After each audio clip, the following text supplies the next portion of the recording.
Clark. How are each and every one of you doing on this amazing Thursday or Wednesday? I'm doing great. My girl's doing great. My family's doing great. Hope each and every one of you are doing great, and I hope you're having a great week. If you could please hit that like button, that subscribe button, and that bell notification button so you get all my videos when they're new. If you could share with somebody on social media, help spread the message, help spread the word, that'd be amazing. And there's a PayPal option if you'd like to donate, help support the channel. The link is in the description of most of my videos. So what's up? How you guys doing? How's everything going? I had a crazy day today, man. I'm not gonna front. It was a hella crazy day. So a dude died today at my work, which it wasn't somebody I worked with. And I had a lot of epiphanies today because when this guy died and everybody found out that he died, it was catastrophic news to everybody, right? But me, I was like, hey, life happens. And I went out and did my job. I came back. Everybody's still like mourning. And in my mind, I'm like, the fuck's wrong with everybody? Like, why are you guys so caught up in this? Like, why does it matter? So I quickly realized, though, that I was being insensitive and that my life experiences, which, are clearly haven't been a positive up to this point. Well, some have, but not all. By the way, if you could hit that like button, there's 12 of you. Come on, dogs. Now, one single like. Let's get that like up there, and then I'll finish telling the story. We need at least a couple of those. So I realized that my life experiences have traumatized me so much that I'm now cold and don't have much empathy left in me. So I thought about it, and the reality is that it would have been normal for me to have been mourning right along with everybody else, because that's a traumatic experience. That's not a normal thing for people to experience, right? So I just think that it made me think a lot. It made me think about, is this going to be a good thing in my life, or is this going to be a bad thing? Is the ability to just move on from these crazy traumatic experiences going to be a positive?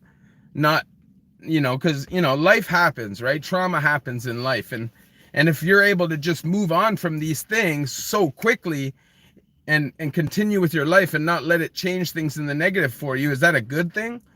Or is it a bad thing because clearly I'm lacking some of the empathy that like a regular person would have? It was almost annoying to me that they were so upset. It was crazy to me. But, life does happen. As a young guy, he wasn't even like an old guy. Kids, family, everything. So it sucks. Like, don't get me wrong. I'm not sitting here saying like this is a good thing, because I think it's a horrible thing. And I can empathize with the family and stuff. It just, I guess when you see death and violence and death and overdoses and more death and just death all the time, it just becomes regular, right?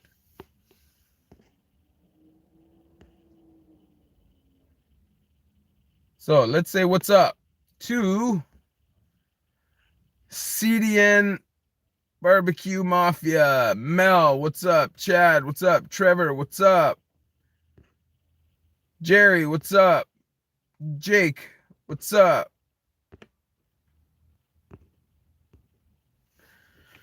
Yeah, I get that, and I'm a pretty positive dude. Like, I try to keep a positive attitude most of the time. I don't like being a complainer. Like, I have a ton going on in my life right now, but I'm able to like stay positive despite the fact that I don't have a whole lot going on in my life that's positive.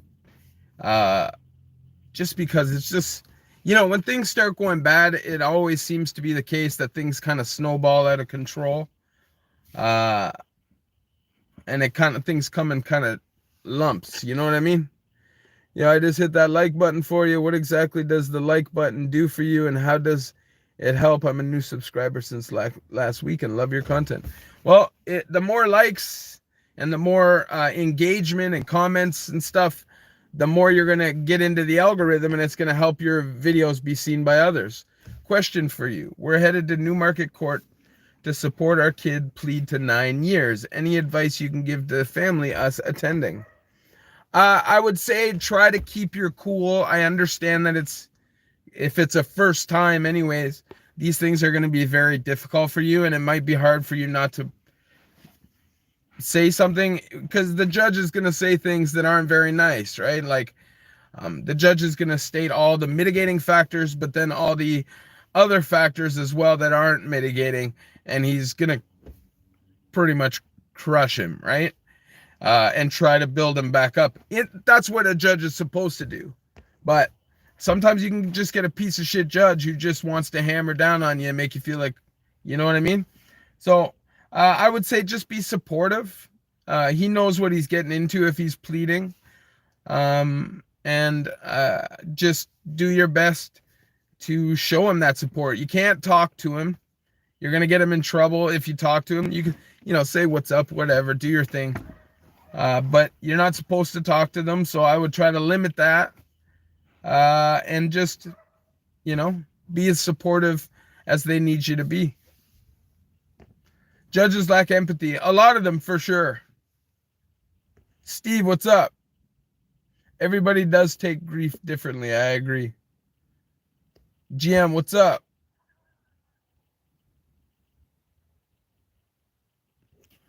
Yeah, I try to be positive.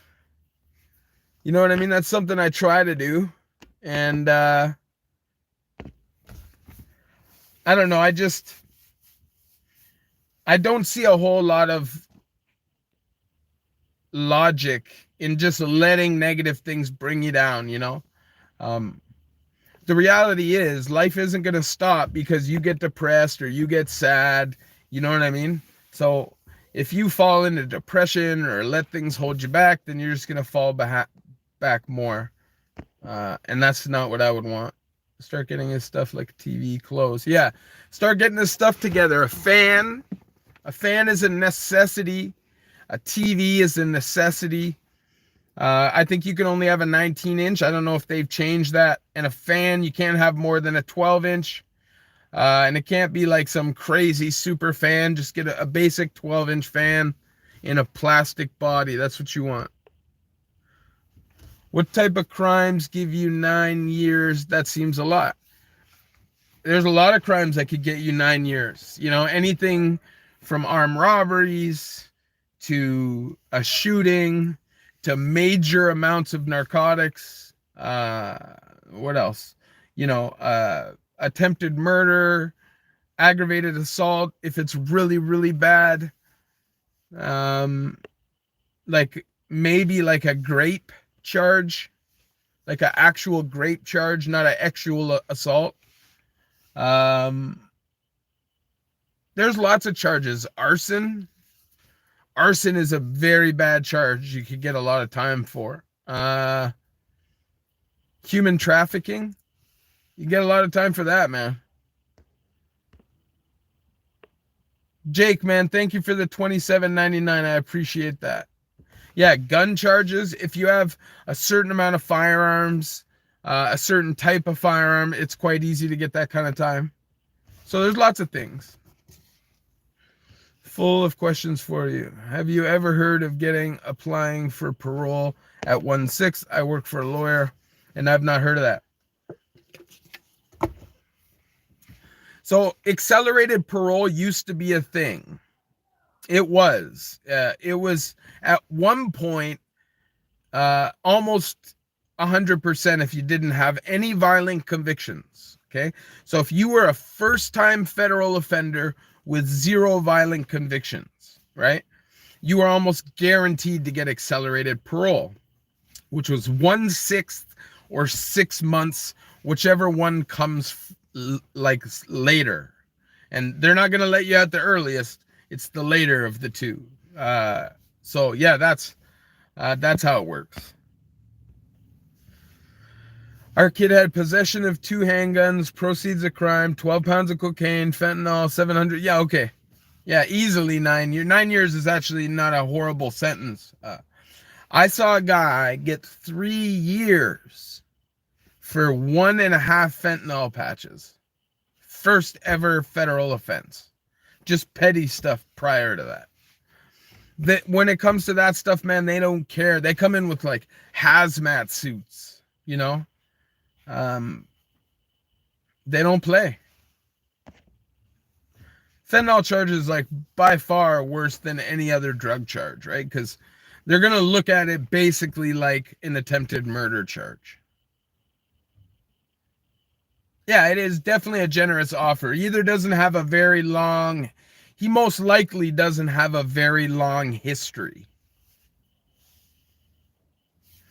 And of course, but if they start at double digits and they're coming down, that probably means that the Crown assumes that they're not going to get convictions on all charges.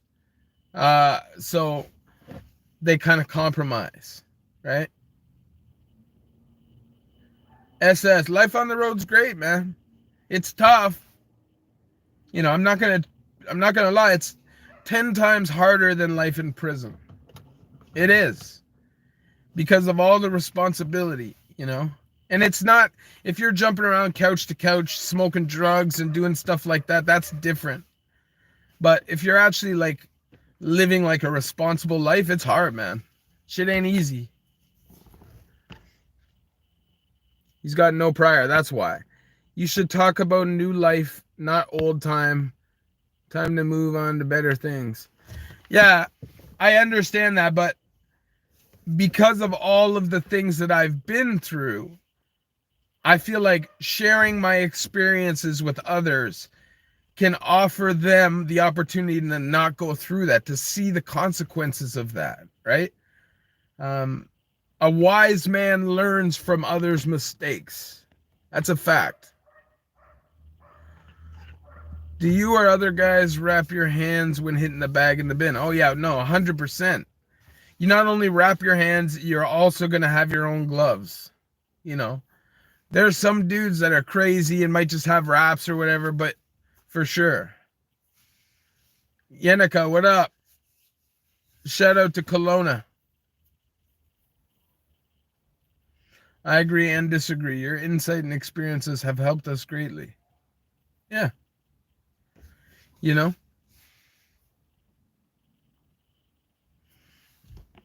I don't know, Steve. Oh, yeah, I did. A little memory from Maplehurst holding cell, waiting to go to range. He pacing, I'm sitting back and walking towards me and back. By the third time, I started to laugh and he went away. Yeah. Scroll up, but is there a question?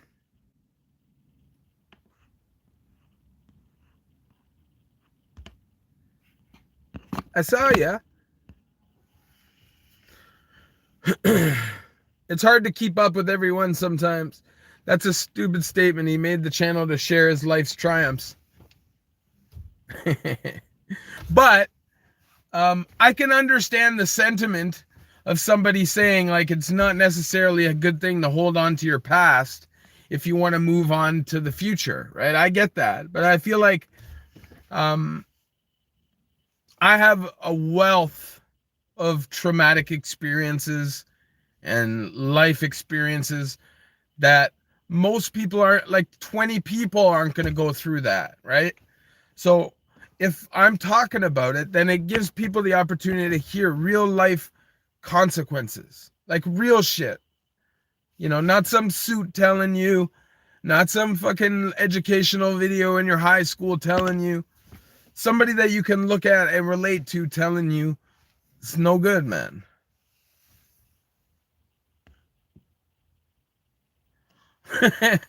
Five weeks of paid vacation. That's pretty dope. You ever heard of magic being used in prison?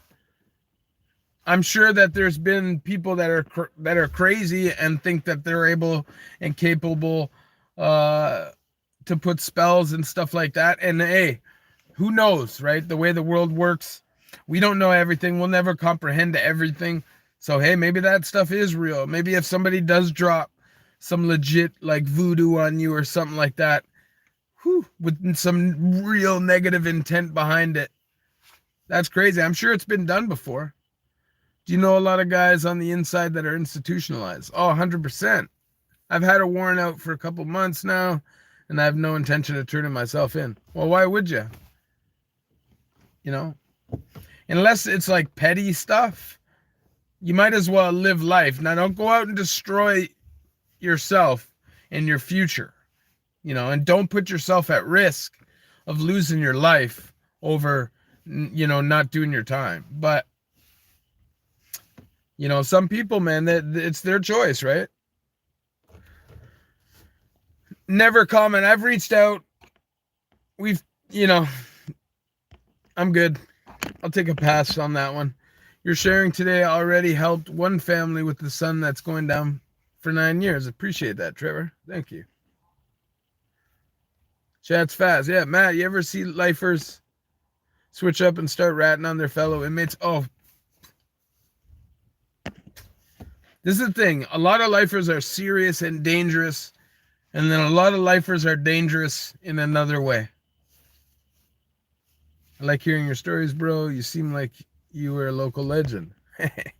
Some would say that. I threw 5 touchdowns in Polk High School. I was the guy asking you about criminal harassment in another video. Ah, I see. Chat is fast, Steve. It's crazy sometimes. But, I'll try. Always try to keep up and answer all the questions.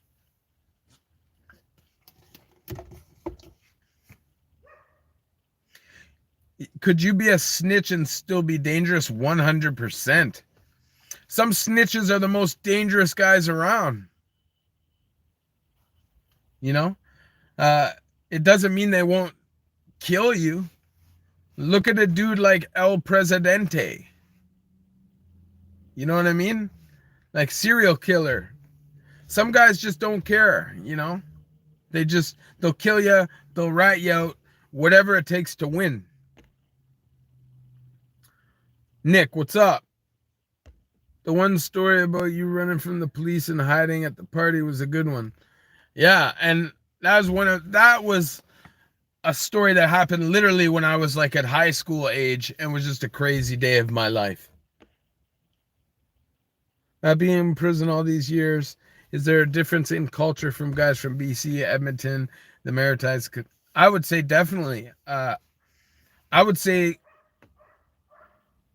it's a much more urban culture in like Ontario, Southern Ontario. There's a lot of Caribbean culture and stuff like that, as opposed to going out west where it's a lot of like Aboriginal culture and gangs, and it's just totally different lives. And then you can go to BC and you can sit and like look at whales, and then you could go out to, somewhere else and do some time that maybe is not like crazy war all the time, like, Spring Hill or something like that. It just depends, right? You could also have a jail that maybe is technically like PC, and still people are leaving there in a fry basket every day.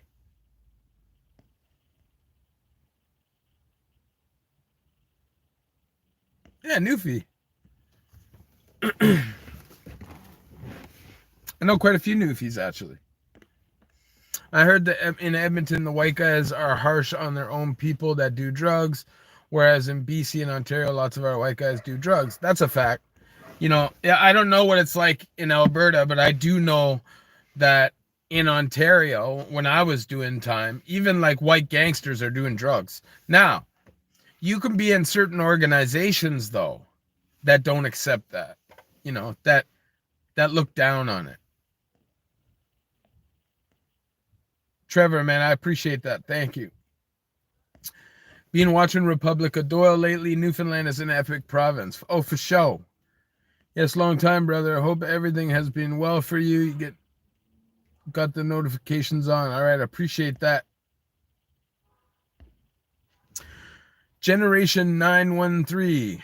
Okay. Sorry, Steve, your name just, I saw it. I said, I'm a newfie, never comment. Bell Island. Oh, I know you weren't too tight with this. Oh, okay, here's the one. I know you weren't too tight with the celly, but did you have a celly who was going to get in trouble and felt to help but knew not to? No, but I will say this. I knew a guy that I had just met, right? And I was in the Ville, and I had known the guy maybe like 2 months, right? A couple months, literally. And, we'd chill and smoke every once in a while, but we weren't like best dogs or anything like that. And, when you live on range with people, you build like a camaraderie with them. Like they become your dogs, right? Like if not, you're not going to live with them, right? As a range, you're going to deal with that, right? This guy got cooked really bad. The issue is the guys that cooked him were like my homeboys, guys that I know and are friends with. So it put me kind of in a rock, between a rock and a hard place. Like I don't want the kid to get hurt, and he's got more heart than brains. So I didn't want to see him get hurt, but at the same time, these guys are my homeboys, so I'm not going to like crash out on my homeboys, especially because of the circumstances. If I was to crash out, it would have brought attention to that room, which would have brought the COs, and I'm just not going to do that. So me and him were homeboys, but I know, like, we never had no pact, like, yo, dog, Shank Wars, come out, dog, you're riding, right? Like, we never had that conversation. So unless you're my like road dog that I know, I ain't crashing out for you. I'm not a soldier.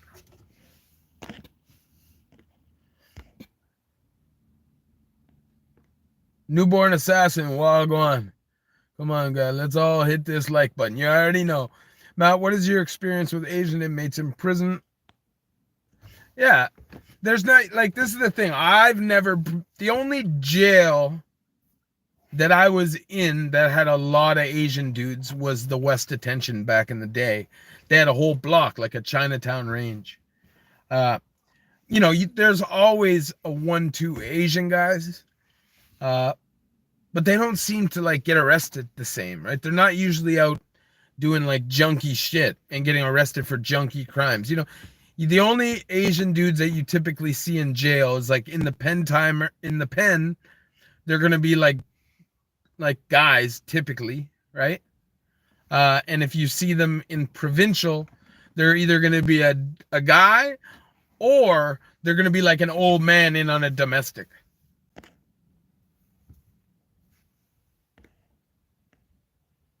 I had lots of homeboys over my time that were Asian, though. Some of my closest friends that I did time with over the years were Asian. Spent a week in Patang waiting on a bail hearing, and not ashamed to admit it, but it scared me straight. That was 17 years ago. Patang, I think, was a lot more serious 17 years ago than it is now. I'm not saying that it's not serious, but it's not going to be like doing time in the South or in the Hearst or in the East. It's just a totally different world. Like, Lindsay is kind of like a midway point, but when you're in like a big major metropolitan city, it's a totally different thing. Like, and anybody who's done time there knows that. So, everybody likes to think that the jail in their town is the most serious and the most dangerous because that's the only jail they've ever been to. But until you've done time in somewhere like the Don, as a provincial, I I think that you haven't really done real. Not that, no, I'm not gonna say that because it could be a lot of jails, right? Like there are a lot of jails across the country that provincially that are serious. Like I know Edmonton remand is super serious. I guarantee you that the Winnipeg remand is probably super serious. Like there's going to be jails that are serious. Anywhere there's a major city, the jail's going to be serious. So I'm not going to say that, but I definitely think that the most serious time I ever did was in the Don. And it doesn't matter pen or provincial, you know? And I was on 2A backside in the Don, which was a Gaza range. It's like known to be that. So within 2 weeks of being on the range, a guy got murdered. So that'll tell you how it was. Inmates ran the Don, man. When they push you on the range, so when you, after you come up from A&D in the Don, right? And keep in mind that when you go through A&D, there's like a trans white shirt, right? And they're all super hyper aggressive in A&D, right? And then when you get up to the block, they just push you on the range. The inmates put you in your cell at night. If you're a total bitch or waste man, right? You're going to be bouncing all over the place every night. It's like when they brought the food cart, they just push it on the range and they're gone.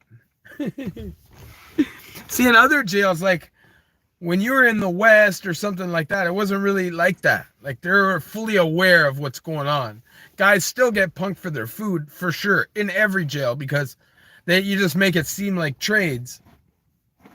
But in the Don, it wasn't even like that. It was like they handed the food to the corner man, and if you were soft, like you had to go get your food, or you just might not get it, you know. And another thing I knew about the Don is a lot of the time, if you were new, it was hard for you to get privileges. Like someone like me, by the time I had gone to the Don, I had already done time all over the province. I knew a lot of people. But if you're new and don't know anybody in the Don, like there's a lot of things you're not going to be getting to start. Like you're probably not going to get any beverage, any peanut butter, any yellow fruit. That's how they would say it in the city. And if you called it anything different, they'd roast you. So, welcome to Toronto, dog. But honestly, for me, I liked my time in Toronto. I did. And the time in the East, I liked the best of all my time in Toronto. PCs definitely had a hard life in the Don. And it wasn't even just PCs, bro. You would see name brand guys walk on the block. Like when they key up, they open the first cage, right? They come in, they sit in the little section between cages, right? There's a lot of guys, as soon as they see who's on that block and they know their ops are on that block, they're gone. They don't feel no way about cracking, bro. I'm telling you. I've seen a lot of gang members. They don't feel any way. Later. Now, it's not everybody. There's a lot of dudes that will fight a whole block like maniacs.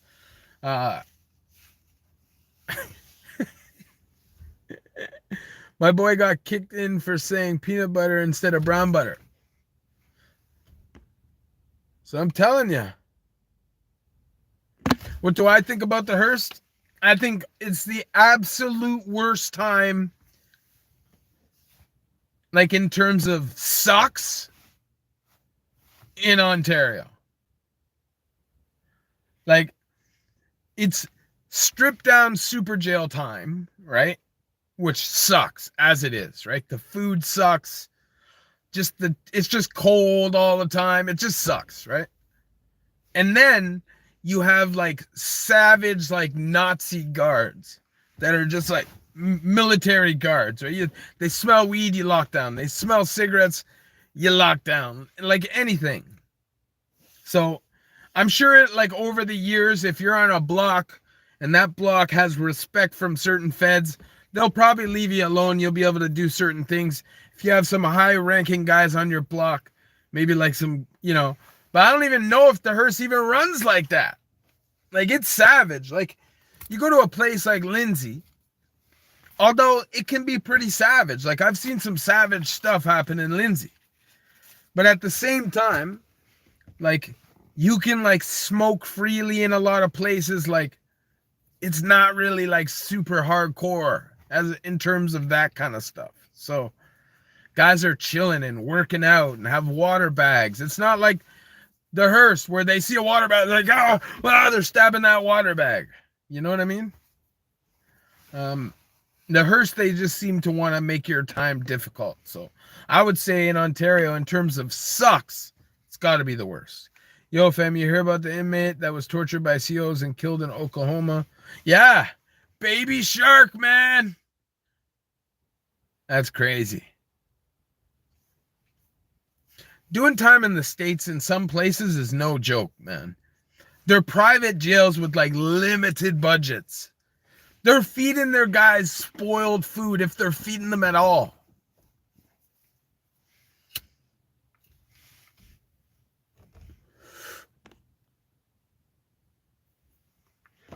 The most prolific? I couldn't tell you their names. At least I don't think I could. But quite a few. Like, quite a few. I wouldn't necessarily say famous, but prison famous or streets famous for sure. That's a fact. I know a whole lot about prison. There's a lot of things that I don't talk about because it's not my place to talk about. I don't want my channel to cause any stress for guys doing time, fuck up their PKs. I don't want to do none of that. I don't want to tip off the feds to how shit's getting in or who's running shit. I don't want to do that. That's just what gangs are beefing gangs. It's just not really my style, I was brought up different. I want to help people that want to change and keep it more on like a positive vibe, although using my own experiences to do that, right? The mystery cook, what's up? Old Paul as well, as talented food cook amongst inmates, highly valued. Oh, for sure.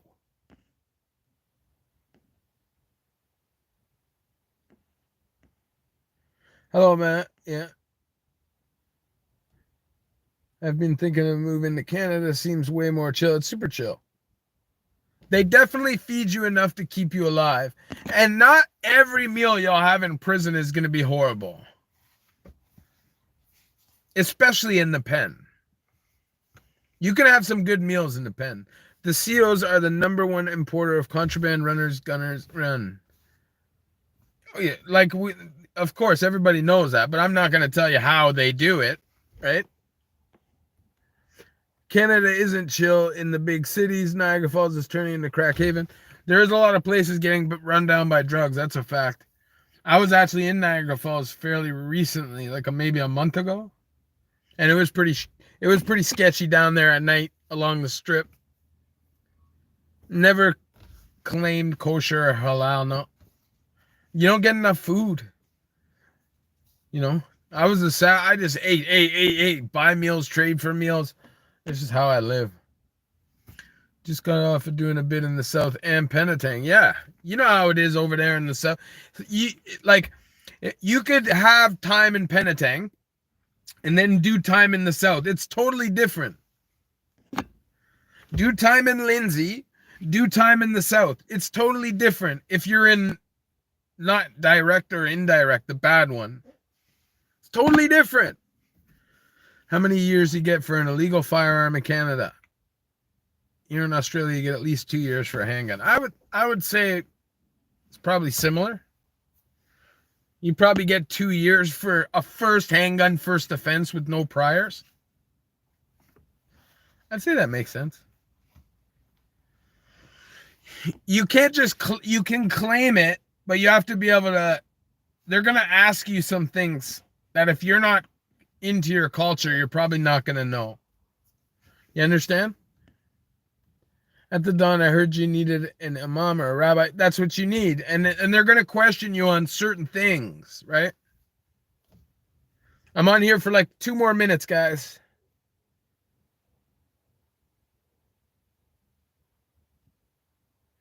Maybe they don't care anymore. I don't know, but they used to care. Yeah, 1 year makes sense for some people. It just depends on, first of all, your lawyer makes a huge difference. Where you get charged makes a huge difference. Like Newmarket Court, you're doing 2 years, but they definitely do grow their own fruits and veggies in the yards.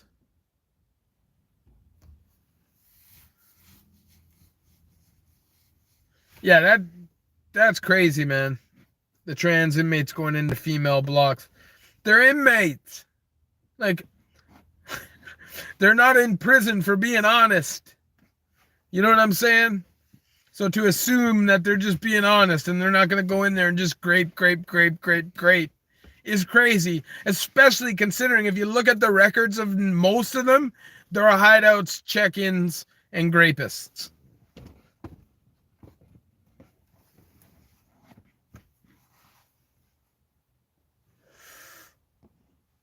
One more minute, guys.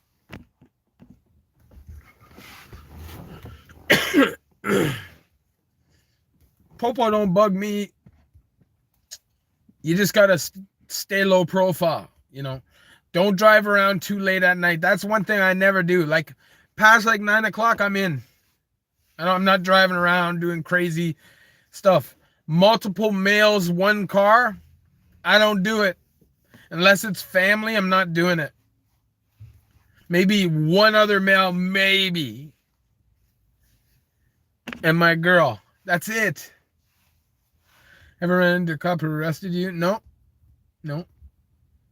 I took off in 06 to Alberta from a police warrant. When I came back, it was gone. Thinking about it again. Yeah, maybe like, what's it called? Statute of limitations played out if it's not a major charge. If I remember correctly, you went to Stonehenge. My LO will be heading there if he gets parole at the end of the year. Schedule looks intense. It's difficult, but it worked great for me. But you have to you're going to be challenged,